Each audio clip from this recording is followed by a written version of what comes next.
السلام عليكم ورحمة الله وبركاته.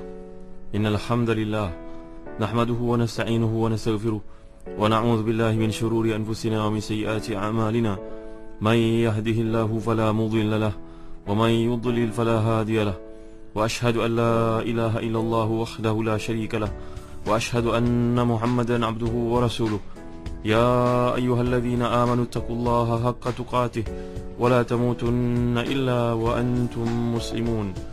يا أيها الناس اتقوا ربكم الذي خلقكم من نفس واحدة وخلق منها زوجها وبث منهما رجالا كثيرا ونساء واتقوا الله الذي تساءلون به والأرحام إن الله كان عليكم رقيبا. يا أيها الذين آمنوا اتقوا الله وقولوا قولا سديدا يصلح لكم أعمالكم ويغفر لكم ذنوبكم ومن يطع الله ورسوله فقد فاز فوزا عظيما. أما بعد, saudara penabi Ustaz Mahdi Syarudin, saya mendengar yang dirahmati Allah sekalian, alhamdulillah, bersyukur kita kepada Allah Subhanahu wa taala. Dan pada waktu ini kita menyambung kuliah tafsir dalam surah Taha, musi ayat ke-42 hingga berikutnya. Dan itulah firman Allah Subhanahu wa taala, a'udzubillahi minasyaitonir rajim. اذهب أنت وأخوك بآياتي ولا تنيا في ذكري اذهبا إلى فرعون إنه طغى فقولا له قولا لينا لعله يتذكر أو يخشى. صدق الله العظيم. Maksudnya, pergilah engkau beserta saudaramu dengan bawa serta ayat-ayatku, dan janganlah kamu berdua lalai dari mengingatiku.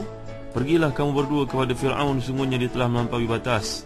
Maka bicaralah kamu berdua kepadanya dengan kata-kata yang lemah lembut, mudah-mudahan dia ingat ataupun takut.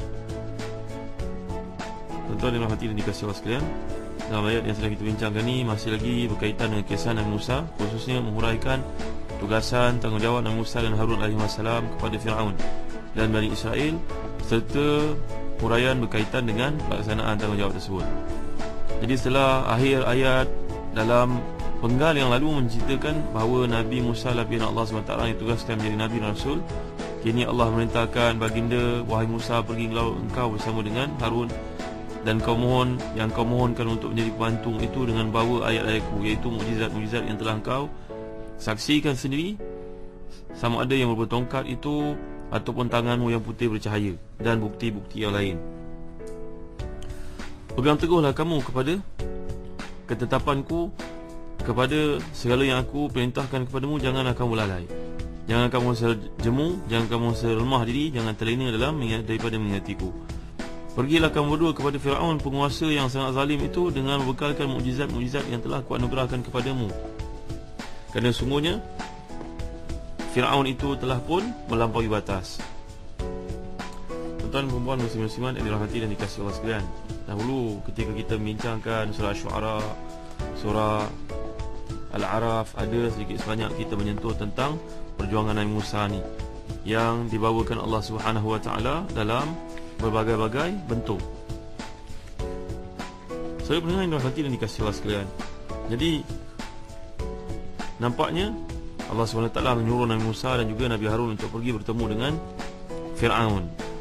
Nanti kita akan lihat dalam surah Isra, walaqad ataina Musa 9 ayatin bayyinat.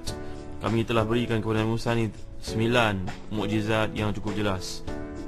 Kata para ulama tafsir, 9 yang dimaksudkan ni, yang pertama adalah tongkat, yang kedua adalah tangan yang bercahaya, yang ketiga terbelahnya laut dipukul tongkatnya, yang keempat batu yang terpancar darinya 12 mata air, fanfajar minha hathnata asyrata aina, kemudian jarat iaitu belalang, dan qumal kutu, dan dhafadi' yang pernah kita bincangkan dahulu, katak, waddam darah, wa nadqul jabal fawqahum ka'annahu dhullah, dan gunung yang dinaikkan, yang diangkat ke atas Bani Israel dalam satu peristiwa. InsyaAllah kita akan bincangkan perkara ini dalam surah Al-Baqarah, juga dalam surah-surah yang lain. 9 mukjizat ini telah digunakan Allah SWT kepada Nabi Musa dan Nabi Harun, guna untuk memujuk Fir'aun agar masuk Islam, agar mengikuti syariat yang dibawakan kepadanya. Pergilah kepada Fir'aun kerana dia telah melampaui batas. Melampaui batas maksudkan sini, kata para ulama tafsir, kerana dia telah pun mengatakan dia merupakan Tuhan.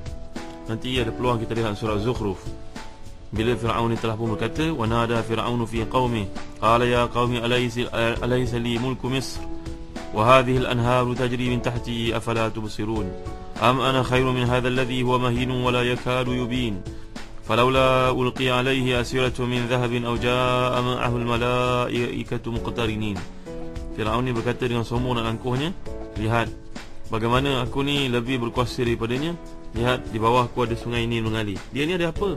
Bercakap pun terketak-ketak, bahasanya pun tidak lancar. Maka Fir'aun mula menghitung kelebihannya banding dengan kelebihan Nabi Musa alaihi salam. Ini kesombongan Fir'aun. Yang dimaksudkan oleh Allah SWT di sini tagha. Tagha maknanya dia telah melampaui batas. Kita telah bincangkan dahulu bagaimana perkataan tagha ni digunakan Allah SWT, melampau.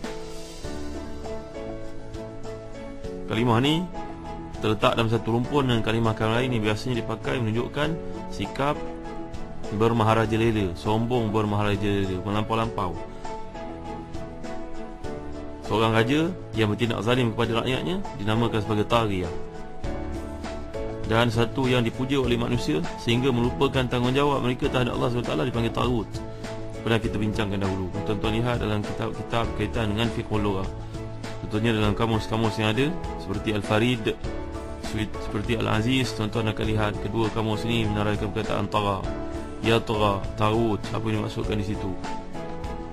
Para pendengar yang rahmati dan dikasihi Allah sekalian, jadi dalam pendekatan yang dikemukakan di sini oleh Allah Subhanahu Wa Taala, Allah menyuruh Nabi Musa supaya berkata dengan kata-kata yang lembut.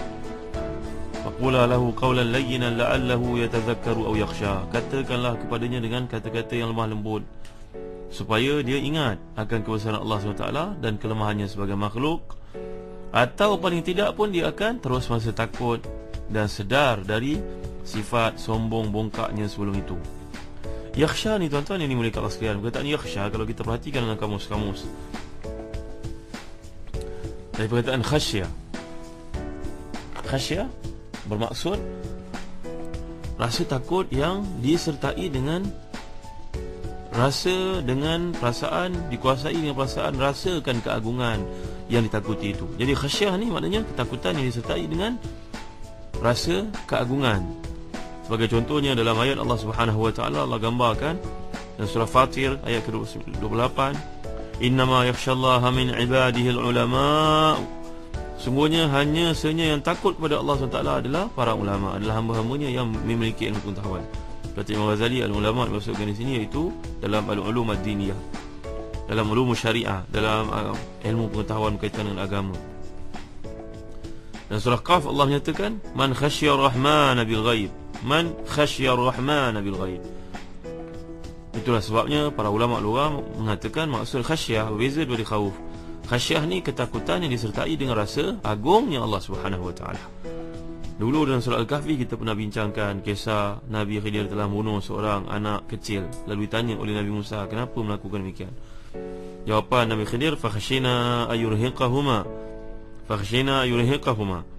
Anak ni bila dia besar nanti kalau tak dibunuh, kerana perintah Allah agar dibunuh, nanti dia akan mengganggu, menyusahkan, menyebabkan ayah ibunya berkeadaan susah. Allah juga mengingatkan kita dalam surah Al-Baqarah sebagai contoh ayat ke-150, fala takhshawhum wakhshawni, fala takhshawhum wakhshawni. Jangan kamu takut kepada manusia, tapi takutlah kepada aku. Ingat Allah Subhanahu Wa Taala. Jadi itu sebab digunakan di sini la'allahu yatadhakkaru aw yakhsha, mudah-mudahan dia ingat ataupun dia rasa takut, barulah dia mengetahui keagungan kekuasaan Allah Subhanahu Wa Taala. Tuan-tuan, pendekatan dari sudut begini dalam pendidikan anak-anak pentinglah tuan-tuan. Seorang ibu sebagai contohnya perlu mengajar anak-anak bagaimana nak takut pada Allah Subhanahu Wa Taala. Pendidikan yang berkesan dengan hikmah itu harus dicorakkan dari kecil. Ibu suruh kamu tutup aurat ni bukan kerana ibu nak, kerana kita kena takut Allah Subhanahu Wa Taala, kerana Allah yang suruh perkara ni. Sesuai seperti yang ditulis oleh Ustazah Nur Hafizah Musa, hafizahullah, dalam majalah Al-Ustaz sebagai contohnya. Pendekatan terhadap pendidikan anak-anak ni yang penting tuan-tuan. Setiap kita merupakan ayah ibu, jangan tersasar dalam pendidikan. Bacalah sebagai contohnya dalam kolom pendidikan anak-anak oleh Ustazah Nur Hafizah Musa, hafizahullah, berkenaan dengan bagaimana teknik uslub tarbiyah yang terbaik yang harus dicontohi oleh Nabi Muhammad SAW dan para nabi. seperti yang sedang kita bincangkan di sini. Tuan-tuan dan hadirin dikasihi Allah sekalian, kalau kita lihat redaksi ayat ini ditujukan kepada dua orang Nabi yang mulia, iaitu Nabi Musa dan Nabi Harun. Sedangkan ayat sebelumnya perintah Allah SWT hanya ditujukan kepada Nabi Musa sahaja. Jadi ada yang menjawab bahawa perintah ini datang sesudah perintah yang lalu dan dalam situasi yang berbeza. Tapi ada juga yang berpendapat bahawa ayat ini sebenarnya hanya ditujukan kepada Nabi Musa seorang sahaja, sedang perintah-perintah dalamnya dituju kepada mereka berdua. Jadi dalam erti Nabi Musa diperintahkan untuk menyampaikan perintah Allah SWT kepada pembantunya itu, iaitu Nabi Harun alaihi wassalatu wassalam. Jadi kalau kita merhatikan lanjutan ayat yang masih ditujukan kepada dua orang Nabi yang mulia ini, agaknya pendapat pertama lebih kuat, iaitu yang mengatakan bahawa perintah ini datang pada waktu yang berbeza dengan perintah yang lalu. Ini juga dikuatkan dengan bentuk jamak yang digunakan menunjuk ayat-ayat, iaitu bukti-bukti dan mukjizat yang telah diberikan Allah SWT kepada Nabi Musa. Jadi kalau ayat ini berkaitan dengan peristiwa pertama, di mana Nabi Musa mendengar langsung firman Allah SWT, maka tentu saja kata ayat-ayat seharusnya berbentuk dua, bukannya jamak. Kerana ketika itu baru dua bukti, dua mukjizat yang dianugerahkan Allah SWT kepada Nabi Musa, iaitu tongkat dan juga tangan. Jadi para ulama menyatakan bahawa ayat ini serupa dengan ayat ke-24 dalam waktu situasi yang sama, berpendapat bahawa mereka yang mengatakan bahawa diturun situasi yang sama, mereka perlu berpendapat bahawa bentuk jamak tersebutlah isyarat tentang aneka ragam ayat yang pada waktunya akan ditampilkan oleh Nabi Musa alaihi salam. Tuan-tuan yang Allah sekalian, kata yang Allah gunakan di sini, kata kerja taniya, diambil dari perkataan waniya. Waniya. Kalau ada peluang, kita lihat dalam kamus-kamus, sebagai contohnya kamus Al-Farid, kamus Al-Aziz dan Mufradat Al-Fazil Quran oleh Al-Asfahani juga menjelaskan bahawa waniya bermakna melemahkan, melemah, rasa lemah diri, rasa nak bertangguh ataupun tidak mengambil peduli sangat. Jadi Allah SWT menegur Nabi ini supaya bersikap sentiasa cergas, sentiasa proaktif, pandang ke depan. Jangan rasa lemah diri, jangan rasa banyak sangat halangan, jangan prejudis dalam kerja yang dilakukan. Kita ni kena proaktif dan juga berfikiran positif ke hadapan. Jadi bila Allah gunakan faqula lahu qawlan layyina, katakanlah kepada mereka, katakanlah kepada Firaun ini dengan kata-kata yang lembut. Ia menjadi dasar tentang perlunya ada sikap bijaksana dalam berdakwah, yang antara lain ditandakan dengan ucapan-ucapan yang sangat sopan dan menghormati orang lain, tidak menyakitkan kumpulan yang kita target itu. Berapa ramai tuan-tuan yang dimuliakan Allah sekalian, kalangan yang lalai, yang fasik, yang fasiqah, apabila kita cuba untuk mendekati mereka dengan lemah lembut, contohnya dengan memeluk mereka, memegang tangan mereka, yang kita laki dengan laki, perempuan dengan perempuan, tiba-tiba lembutlah hati yang selama ni keras. Jadi antara hikmah yang dituntut dalam penyampaian dakwah yang berkesan adalah dengan menyampaikannya dalam bentuk yang lembut, sebelum kita menggunakan teknik yang lebih keras. Kerana Firaun adalah seorang yang derhaka kepada Allah SWT. Dia tegas dengan sikapnya, bengisnya. Tiba-tiba dihadapi dengan lemah lembut. Bila orang berkeadaan keras, kita jangan berkeadaan keras juga tuan-tuan. Dari sudut psikologi tidak membenarkan seperti itu. Memang dakwah ini daripada awal lagi merupakan pendekatan yang diambil dengan lemah lembut. Jadi dakwah adalah satu usaha untuk menyampaikan hidayah Allah SWT. Perkataan hidayah berasal dari perkataan ha, dal dan juga ya, yang bermakna antara lain menyampaikan satu dengan lemah lembut. Jadi di sini lahir kata hidayah yang merupakan penyampaian satu dengan lemah lembut untuk menarik perhatian seseorang itu.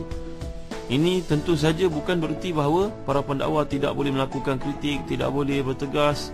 Bukan maksudnya begitu tuan-tuan. Tapi dalam banyak keadaan kita dituntut untuk melemah lembut, tidak menonjolkan imej memaki dan juga menggunakan perkataan-perkataan yang hina dan mengeji orang lain.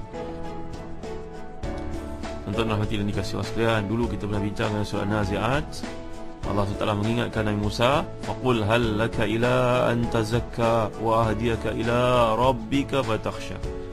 Adakah keinginanmu untuk menyucikan diri? Ku ajakmu untuk menuju jalan Tuhan sehingga kau rasa takut dan kagum kepadanya. Dulu kita telah bincangkan maknanya berulang-ulang kisah Nabi Musa dalam Al-Quran Karim, dan baginda adalah merupakan Nabi yang paling banyak disentuh kisahnya dalam Al-Quran untuk memotivasi kepada Nabi Muhammad SAW. Perjuangan ini memerlukan menagih daripada kita kesungguhan, perjuangan menagih dan kita kesusahan untuk dihadapi. InsyaAllah kita akan lanjutkan dan kuliah akan datang. Allahu a'lam wa sallallahu ala sayyidina Muhammad wa ala alihi wa sahbihi wa baraka wasallam. Walhamdulillahi rabbil alamin wa barakallahu fikum. Wassalamu alaikum warahmatullahi wabarakatuh.